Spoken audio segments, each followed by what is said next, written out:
UFC Abu Dhabi quick predictions and some bets, guys. I'm the MMA casual, and I should have made a reaction video because for UFC 318, I went minus 2.5 units. It cut our three-card stretch of profit. And more impressively, for the first time in my betting career, and my first time in 4 years of putting out my picks, I went 0-5 in the main card. That's just the reality. And I'm big on transparency. That shit was crazy.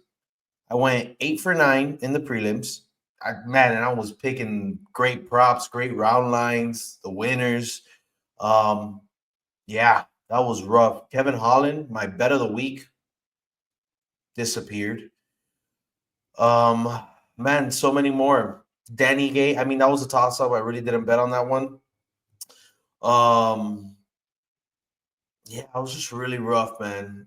Kopilov, Zellhuber, like what was everybody doing? And then yeah, I went Dustin Poirier, and I have no regrets there. I mean, he looked the best out of everybody who lost.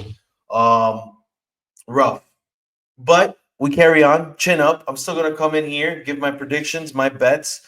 Maybe lose a little credibility, but I mean, guys, we're plus 25.3 units for the year. I told you guys, there's a lot of spots I didn't like. I think forgetting going over 5 in the main card, only being down minus 2.5 units, not the craziest thing in the world, but just some bad calls and 4 underdogs won. Insane. So yeah, exclusive bets. You can go to my Instagram and subscribe, and then my winnable link is in the description. Either way, guys, let's get to it. UFC Abu Dhabi, guys. It's gonna be during the day, and I love those Saturday cards. I think those are the best ones. My favorite. You watch it in the afternoon, then you continue on with your Saturday afterwards. It's pretty cool. So 12 p.m. Eastern time for the prelims, 3 p.m. Eastern time for the main card. 12 fights. We were spoiled last week with 14, but either way, let's get right to it, guys. Martin Budai, Marcus Buchecha. Guys, Martin Budai, an actual experienced UFC veteran. And then you have Buchecha here coming in, and everybody's all over this guy and all over him by sub because he has quite the history and quite the experience with Brazilian Jiu Jitsu. Fought at the one. Most of his wins are by submission, but I'm kind of staying away from this fight, man. Martin Budai, whatever you say his last name, is freaking massive. Coming in at the heavyweight limit, and I don't know, man. I just love his center of gravity. We haven't seen him against such a high level grappler in the past. We have seen him evade takedowns, but this guy's really known for his clinch work and just kind of bullying guys. So if he can make this a sloppy fight where Marcus Buchecha can't get him down, man, I can see Martin Buday hitting a decision here, right? So I may play with a prop for my exclusive members. I want to watch a little more footage on Buchecha, but I think I'm going Martin Buday decision. And straight off the bat, I'm going with the dog at plus 240. I don't know if I'm putting a whole unit on that. Might go half a unit, might hit a live bet.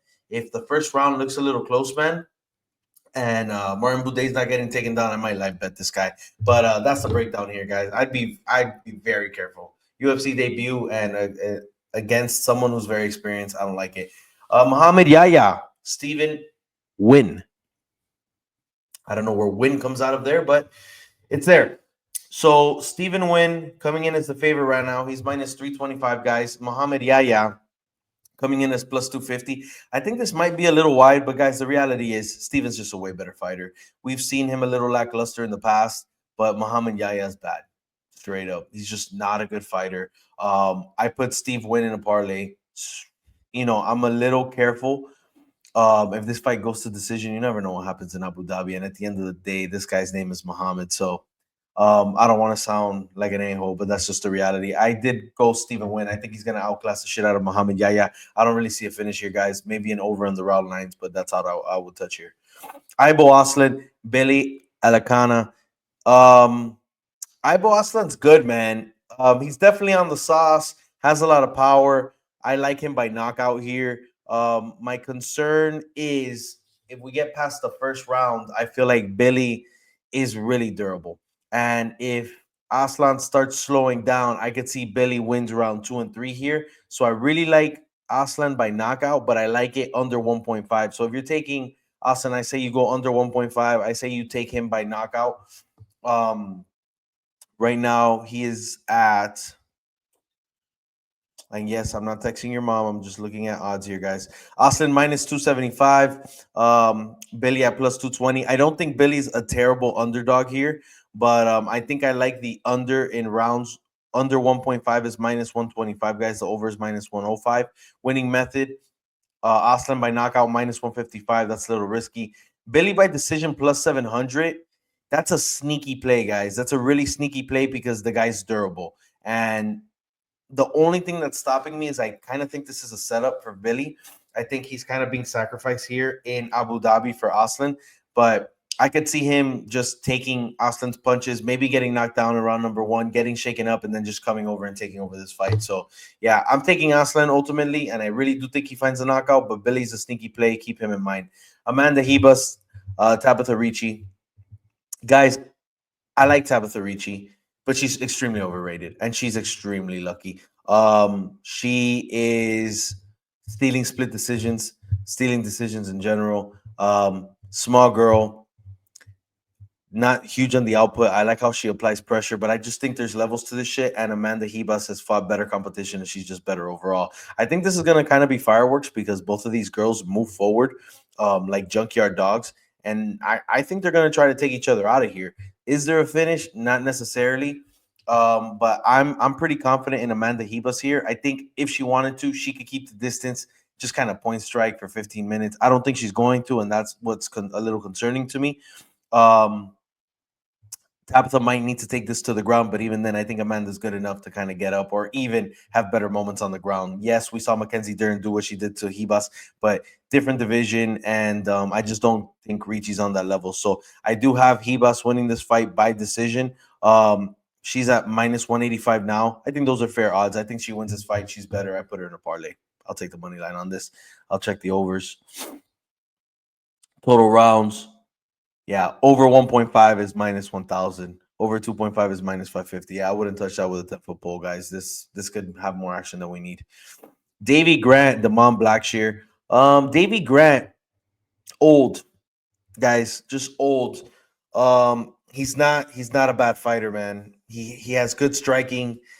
He can mess around and wrestle. Above average guy, and I'm sorry, I know I look exhausted. It's because I am.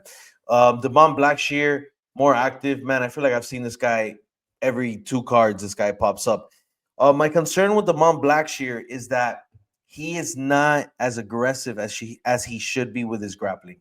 At the end of the day, this guy's an absolute monster on the ground, and he could really find subs. But I feel like he lets the subs come to him sometimes, and he kind of wants to test out his striking. And I don't really think he's in a position to do so against Davy Grant, and that's what kind of has me a little scared in this fight. Blackshear's minus 350, and I do think that's appropriate, but the IQ scares me here with Davy Grant because I think Blackshear, if he makes the wrong decisions, he could find himself on a shitty end of a striking matchup. And if he lets a round and a half go by, guess what?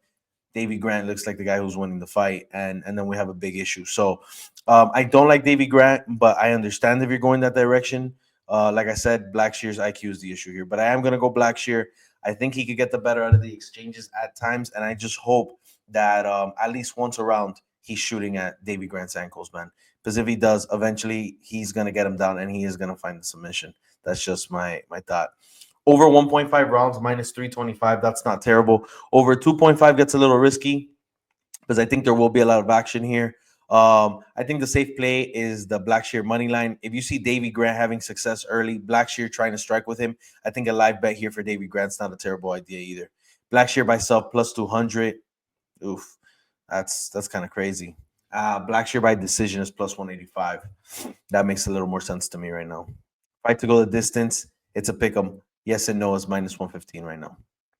All right, yeah, that's all I'm touching here, guys. I don't think they're gonna be on a slip other than Blackshear's money line. I'm not getting fancy with a prop there. Muslim Salikov, Carlos Leiao. Muslim Salikov, man, this guy's freaking ancient for real, and he's coming off back-to-back wins. I like watching him fight, man. He has that fun little everybody kung fu panda style. He has throwing wheel kicks and shit. He's super flexible, fun kicks looking for action, puts people out. I think it's fun. But Carlos Leal's a bad son of a gun, man. And he beat Alex Morono last time around. The time before that, I believe, is when he got robbed. against Fakrdinov. I can't believe this guy's going overseas again. If I'm Carlos Leiao, I would never go overseas again. He beat Fakrdinov like 30-27, and they ended up giving it to Fakrdinov. That shit was probably the worst robbery I've ever seen in my life. But Carlos Leao's a bad dude, man. Really strong, gonna apply the pressure. I think if he gets into the pocket here, he puts Muslim Salikov out. He puts him out. The reality is this fight shouldn't go the distance because let's say you're on the Salikov side, you'd like to hope he finds like a nice kick. He gets through Carlos's guard and puts him to sleep. So under 1.5 is at plus 120. I think that's nice. I think Carlos Leiao is going to pressure the shit out of him. Under 2.5, you want to be a little more conservative, is minus 180. I think that's fair. I really don't think this fight goes the distance. Fight 2 go the distance. Yes, is plus 180. No is minus 250. Carlos Leiao to win by finish. Yes, is minus 165. And then any fighter to win by knockout, yes, is minus 165. So you want to play safe. Any fighter to win by knockout, I think that's pretty good. I don't think anybody's finding a sub here. I don't think this fight's going the distance. I think this fight to end by knockout is fair at minus 165. It's something to think about, guys. And that way you don't have to worry about the round line. Next up, Bryce Mitchell, Said Nurmagamedov. Guys, I'm cashing in my second dog of the night. And honestly, this is my dog of the week. Said Nurmagomedov, guys, Bryce Mitchell's coming down to bantamweight. Yes, he has fought elite competition, man. He lost to Ilia Topuria. He got fucking slept by Josh Emmett. Who did he lose to? No, he lost to John Silva. I mean, this guy has really gone through the ringer at 145. But you know what, man? That last performance, and again, this is not necessarily fair because he fought John Silva, and John Silva was having his way striking. Kind of made he tired out Bryce Mitchell. Bryce Mitchell went for shitty takedowns. He found the ninja choke. But Said Nurmagomedov is a better striker than Bryce Mitchell, man. Yes, Bryce Mitchell will look a little bigger in this matchup. I think he can grab, or I think he can take Said Nurmagomedov to the ground, which has me a little worried. But Said's defensive grappling's there. I mean, how many guillotines or ninja chokes are you going to see this guy throw? If Bryce Mitchell isn't comfortable taking him down, or he's just going for chain wrestling and he's really not having a lot of success, he could put himself in harm's way. And if that's the case, Said wins because Said's going to get the better out of the exchanges. He's faster, he's slicker. He could really utilize his kicks. And then again, Bryce Mitchell's gas tank was not there last time. Again, he was getting the shit beat out of him, a lot of stressors in general, socially leading up to that last fight. But this guy coming down to bantamweight, I don't know. I don't feel too comfortable on Bryce Mitchell. I like Said Nurmagomedov. Right now, he was a plus 115 underdog. That was about a couple of hours ago. He's plus 115. Bryce Mitchell's minus 145. Guys, I'm going Said. I think that's my lock here. I do think this fight goes the distance. Over 1.5 is minus 325. Over 2.5 is minus 150. A sneaky play here is this fight to end by submission. Yes, is plus 165. Bryce Mitchell, there is a world where Bryce Mitchell takes down Said Nurmagomedov and just works a submission and finds it. I think Said Nurmagomedov's good enough to protect himself, but then there's also that world that I mentioned that Bryce Mitchell goes for, shoots a shit takedown, and then Said Nurmagomedov's looking for that guillotine, looking for that ninja choke, and it's there. So sub here is kind of crazy. Said Nurmagomedov to win by sub is plus 400. Bryce to win by sub is also plus 400. That's kind of crazy. Yeah, it's kind of crazy. Said Nurmagomedov to win by decision is plus 475. And again, we're going overseas to Abu Dhabi. I think a close fight where Bryce has shitty grappling. I think Said wins that by decision. So I might sprinkle. I think I'm going half a unit on Said Nurmagomedov by decision. Yeah, I just put that in. Yeah. All right. Cool. Next, Nikita Krylov, Bogdan Guskov. Guys, I have been on the fence with this fight, and I've decided to stay away other than a round line. Nikita Krylov came in last fight, got finished by Dominic Reyes with a nasty counter. That was like a pullback jab, boom. And he just finished him, but he was shooting in like a madman. He was like throwing really lazy hooks, lunging forward, like basics that he shouldn't have been doing. But that's Nikita Krylov, right? He's going in there and he's looking for a finish. Bogdan Guskov, on the other hand, bad dude as well, man. He is going to apply pressure. He's going to strike. He's going to hit you with his stone hands. He's going to work your body, and he's looking for a finish. I think it's pretty scary. The only thing about Guskov, and everybody's kind of mentioning this, is the fact that he has inferior grappling compared to Nikita Krylov. Now, the question is Nikita Krylov coming in here and just shooting a single at this guy or blasting a double to take him down and find us up? Who knows, right? That comes with the IQ. But I would like to think that Nikita Krylov, after getting finished the way he did last time, comes in a little more intelligently and kind of does incorporate grappling. Again, really risky stuff here, guys. I could see either guy winning by knockout. I could see Krylov winning by sub. I could see them getting past one round, getting sloppy, and them freaking being durable until decision. There's a lot that can happen in this fight. However, I'll say the latter end of that is the least likely. I really don't think these guys make it to decision. I wouldn't be the craziest thing in the world, but I don't think they do.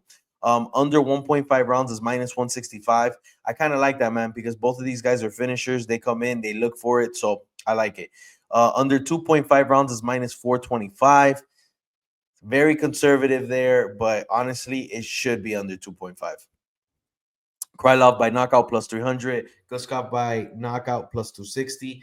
Krylov by sub is plus 200. So sub seems to be the ideal, not the ideal, but what the bookies think's going to happen, and that's kind of crazy to get a sub prop at plus 200, guys. Nikita Krylov by finish, yes, is minus 120. So if you don't like his line at minus 190, I think minus 120, him to win by finish is a fair bet. I don't think that's terrible. Yeah, I like it. That's all I would do there, guys. Azu, Almabayev, Jose Ochoa. Guys, Almabayev lost to I was about to say Miguel Cop. That's crazy. Manel Cop. Yeah, it was a little fishy, but Manel was winning that fight. He was getting the best out of the grappling. The striking exchanges. Azu couldn't do much to him, and I think the guy who was going to win won, even though there was some sketchiness with the eye pokes and stuff. Right now he's minus 120. He was a huge underdog when this fight was announced. Jose Ochoa minus 105. Ultimately, guys, this fight's really sketchy because I think Jose Ochoa is going to beat the shit out of Azu when they're standing, like really bad. I think he lands damaging strikes. I think he gets the best of him. I think he can dance around him a little bit. My issue here is that this guy's coming in on a few days' notice, and we don't know how prepared he is, especially for somebody who's just going to be shooting nonstop like Almabayev. I mean, this guy's going to shoot until he gets you down to the ground. So even though I like Jose Ochoa striking, I'm a little concerned that, yes, he could evade a takedown or two, but all of a sudden, when Azu has shot 6 takedowns in the last minute and a half, yeah, one's going to find me, right? He might get to my back. He is going to get 2 minutes of control time. And then at the end of the day, guys, if this fight goes to decision, I mean, and Almabayev has controlled a minute or two of grappling in every round, I could totally see a robbery here. I think Almabayev wins this fight. I might stay away. Minus 120 is not terrible. If this closes again, he jumps to an underdog. I am picking Azu, but I'd stay away from this fight, guys. And I think it goes over. So over 1.5 is minus 425. Over 2.5 is minus 210. Winning method. Almabayev by decision plus 150. Jose Ochoa by decision plus 300. I definitely understand the Jose Ochoa feeling here. But again, it's just a couple of things, guys. Traveling across the world last few days and fighting a guy basically at home in Abu Dhabi that has had quite a few such decisions. Yeah, I wouldn't touch this with a 10-foot pole if you're on the Jose Ochoa side. Share up Magomedov, guys. Marc-Andre Barriault. Share Magomedov, a guy that I've been high on, a guy I've been low on, ultimately a guy who disappointed me last time. And then, of course, Marc-Andre Barriault, which we won money off of a couple of weeks ago when he basically killed Bruno Silva in the octagon. Here's what I'm going to say. I feel like this is a setup. I didn't put that much money on Barriault against his Bruno Silva fight because he's proven to have somewhat of a weak chin, right? And when you have this striker versus striker matchup, it's always dangerous. I don't think Sharo's the most powerful guy, but he does tend to break down his opponents. Yes, he could not touch MVP, but we're talking about a different level of striking, a different type of striking, footwork that is out of this world. Sharo Bullet's very good, very bouncy, very kick heavy, breaks his opponents down. I've always said this, and I actually had Armin Petrosian beating him just because if you watch Sharo Bullet, one thing you notice is that when he's being pressured, he kind of folds. And Armin Petrosian, if you asked me before that freaking double spinning back fist, I thought he was losing the fight. Obviously, I had money on Petrosian, so maybe I was a little biased, but yeah, man, there's ways to beat Shera, and it's being MVP, being so elusive, having that footwork where Shera can't get in, Shera can't land the strike, um, or it's overly pressuring the guy. Now, I wouldn't doubt that Barriault's going to pressure Shera, but I think Shera just finds his chin.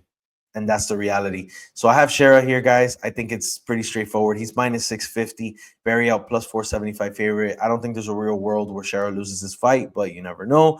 I like Shara by knockout, but I think that's a little juiced. It's minus 145.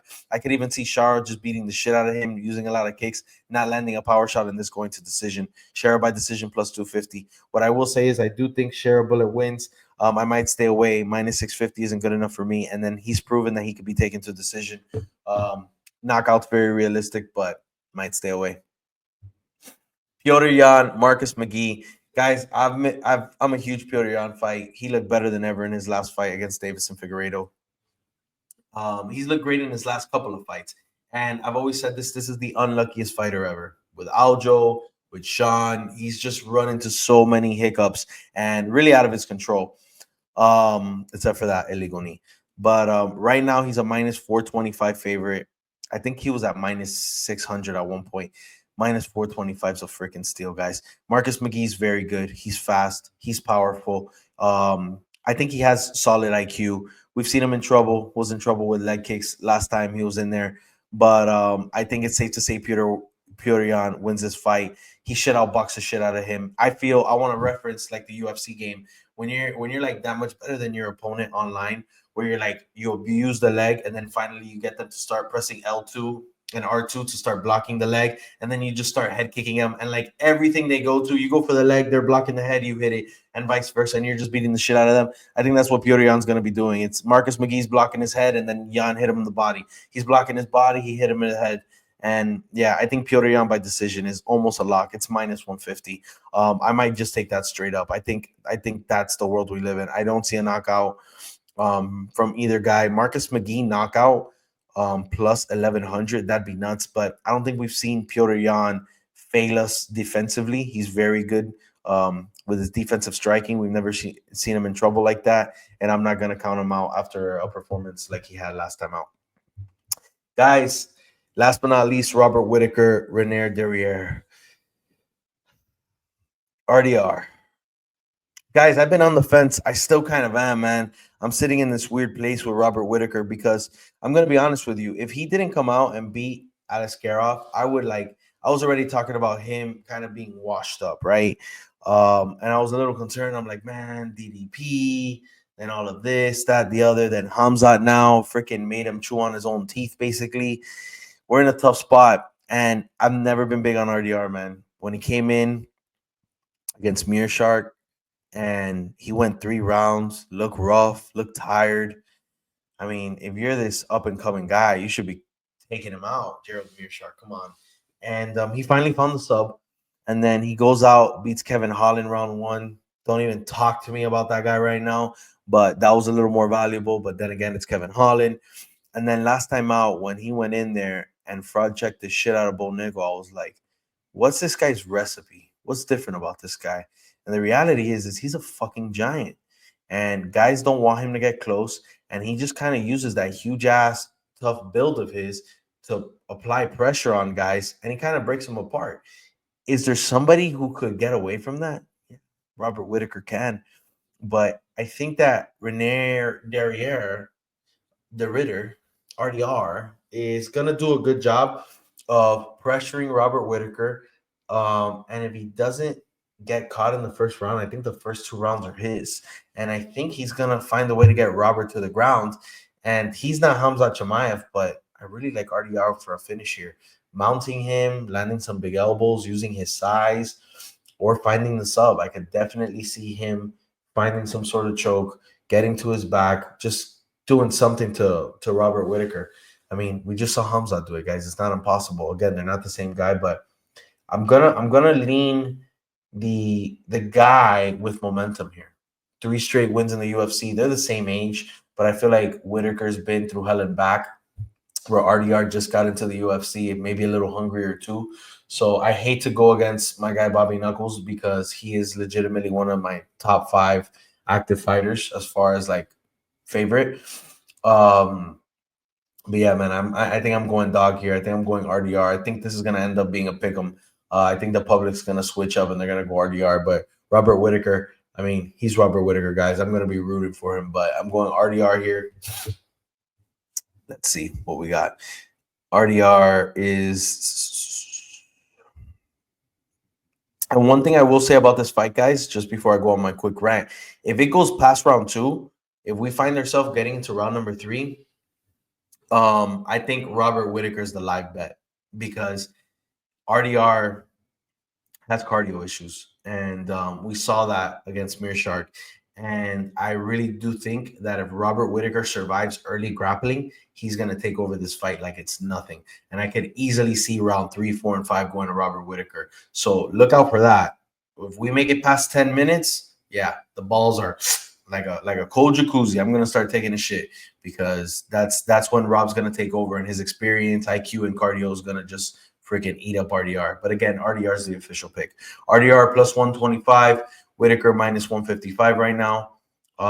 You know what? Since I just said what I said, I think the move here is RDR to win by finish plus 185. I don't like him to win by decision. I really can't see him getting the best out of Robert Whitaker for 25 minutes. So if you're gonna bet that, I think you go RDR by finish plus 185. Total rounds, I don't think it goes all the way. This is a little risky. Under 3.5 is minus 160. Under 4.5 is minus 240. More conservative, but I do think there's a finish, man. And even Robert could fight this guy's chin. But yeah, I don't think these guys go 25 minutes, man. RDR by sub plus 300. That's a pretty good line. Robert Whitaker by knockout plus 175. Whitaker by decision plus 325. Those are all valid. Fight to go the distance. Yes is plus 200. No is minus 275. Yeah, I'm more inclined to think this finishes. Yep. Yeah, guys. Those are my bets, man. Not my bets, just some value in some of those bets I found there as we're actively going. Of course, if you want my exclusive bets, guys, go subscribe. Sorry for the low energy. It is like almost 11 o'clock at night. And I almost wasn't going to record, but it's Wednesday and I got to get this video out. So I appreciate all of you guys. Sorry about last week. It is what it is, though, man. It's the betting game, only minus 2.5 units. We're plus 25.3 for the year. I appreciate all the support, guys. Let's have a good weekend.